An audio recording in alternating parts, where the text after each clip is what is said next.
అందరికీ నమస్కారం. IYR talks మొదలుపెట్టి ఎఫెక్టివ్గా పోస్టింగ్స్ మొదలుపెట్టి ఒక సంవత్సర కాలం అయింది.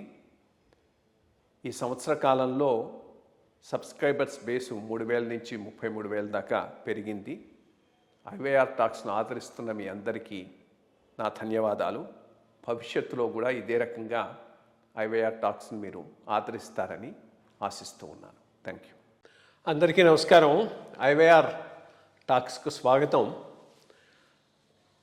యూపీఏ ప్రభుత్వంలో 2004 నుంచి 2014 ప్రభుత్వంలో చేసిన 2 గణనీయమైనటువంటి లెజిస్లేషన్స్, ఒకటి రైట్ టు ఇన్ఫర్మేషన్ యాక్ట్, ఒకటి అదొక మేజర్ లెజిస్లేషను. రెండోది rural employment act, Mahatma Gandhi national rural employment guarantee act. ఈ 2 కూడా చాలా ప్రధానమైనటువంటి లెజిస్లేషన్స్.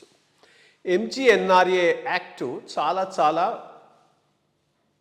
అవసరమైన, చాలా ముఖ్యమైనటువంటి లెజిస్లేషన్ ఆ రోజుల్లో. దీన్ని రూపొందించడంలో చాలామంది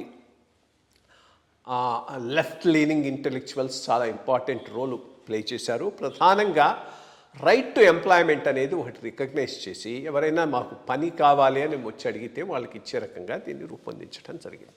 రూపొందించి సంవత్సరంలో 100 రోజుల ఎంప్లాయ్మెంట్ చూపెట్టే విధంగా దీన్ని తయారు చేశారు. దీంట్లో గ్రామ సభలకు చాలా ఇంపార్టెన్స్ ఇచ్చి చేసేటటువంటివన్నీ లోకల్గానే, ఏవేవి కావాలనేది నిర్ణయించుకునేది లోకల్గానే పెట్టడం జరిగింది. చాలా స్ట్రింజెంట్ కండిషన్స్ కూడా పెట్టారు. ఎందుకంటే అంతకుముందు పెద్ద ప్రాబ్లం ఏంటి అంటే మెటీరియల్ కాంపోనెంట్ ఎక్కువ చేయటం, రెండోది లేబర్ బదులు మెషిన్స్ను కూడా ఉపయోగించి అమౌంట్ను డ్రా చేసే విధానాలు ఉండేవి. చాలా వరకు రిస్ట్రిక్ట్ చేసి మొత్తం మీద దీనిని జాతీయ స్థాయిలో ఒక పద్ధతిగా ఇన్నాళ్ళు అమలు చేయగలిగారు.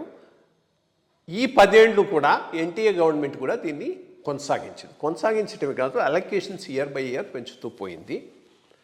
ఈ యాక్ట్ను ఈరోజు కొన్ని చేంజెస్ చేయడం కోసంగా బిల్లును ఒకదాన్ని తీసుకొని వచ్చింది. ఈ బిల్లులో ఒకటి ప్రధానమైన అంశం, ఆ మహాత్మా గాంధీ పేరు తీసేసి దీన్ని రూరల్ ఎంప్లాయ్మెంట్ గ్యారంటీ స్కీమ్ కిందనే ఉంచుతున్నారు. ఇంకో పేరు ఏదో పెట్టారు. బట్ ఎస్సెన్స్లో 100 రోజులు ఉన్నాయి, 120 రోజులు చేశారు ఏది పనిచేసేటటువంటి దినాలను.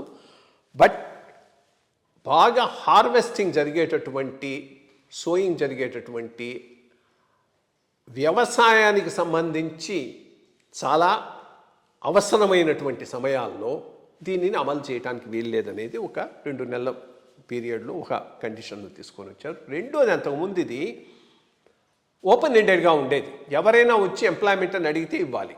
మొత్తం ఫండింగ్ అంతా గవర్నమెంట్ ఆఫ్ ఇండియా నుంచి వచ్చేది. ఇప్పుడు దీంట్లో 60-40లో స్టేట్స్ని కూడా షేర్ చేయమంటున్నారు. ఇవి బ్రాడ్గా దీంట్లో వచ్చినటువంటి మేజర్ చేంజెస్. దీనిని కొంత ఎనలైజ్ చేద్దాం. ఇది చాలా ఇంపార్టెంట్ రోల్ అయితే ప్లే చేసిందనేది వాస్తవం, దాంట్లో ఏమీ డౌట్ లేదు. కానీ ఇంకో రకంగా వేజ్ లెవెల్స్ పెంచడంలో కూడా ఇది ఒక ప్రధానమైనటువంటి పాత్ర పోషించింది. దాంతో కొంత వ్యవసాయదారులకు లేబర్కు మధ్య ఘర్షణ, అంటే సరైన టైంలో లేబర్ దొరక్కపోవటం, లేబర్ రేట్లు పెరిగిపోవటం అనేది అదొకటి గ్రామీణ ప్రాంతాల్లో ఒక ఇష్యూ కింద అయితే మాత్రం వచ్చింది. రెండోది, రాను పాలసీ విధానం ఎట్లా ఉండాలి అంటే సర్వీస్ సెక్టార్లో, మ్యానుఫ్యాక్చరింగ్ సెక్టార్లో ఎక్కువ ఎంప్లాయ్మెంట్ను క్రియేట్ చేసి అగ్రికల్చర్ నుంచి అటుకు పోయేటట్టు చూడాలి. కానీ ఇక్కడనే ఉంచి అదే స్థాయిలో ఇదే కంటిన్యూ చేయటం అంటే అది ఎకానమీకి సాధ్యం కాకపోవచ్చు.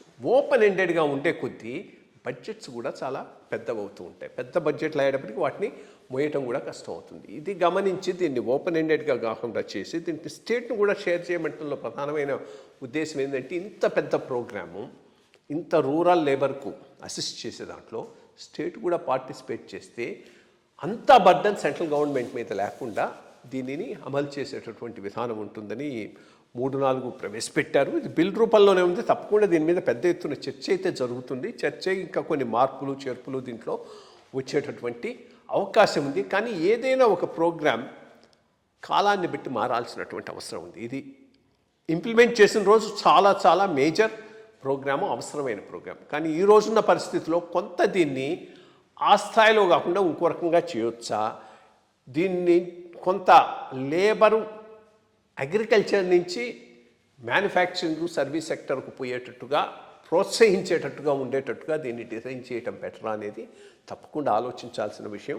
దీని మీద తప్పకుండా ఇంకా ఫర్దర్ డిస్కషన్ కూడా జరుగుతుంది, చూద్దాం. బట్ ఐ థింక్ ఈ 10-15 ఏండ్ల ఎక్స్పీరియన్స్ మీద కొంత ట్వీక్ చేయాల్సిన అవసరం అయితే ఈ లెజిస్లేషన్కి తప్పకుండా ఉన్నది. అదే ఈరోజు సెంట్రల్ గవర్నమెంట్ చేస్తున్నది. Thank you.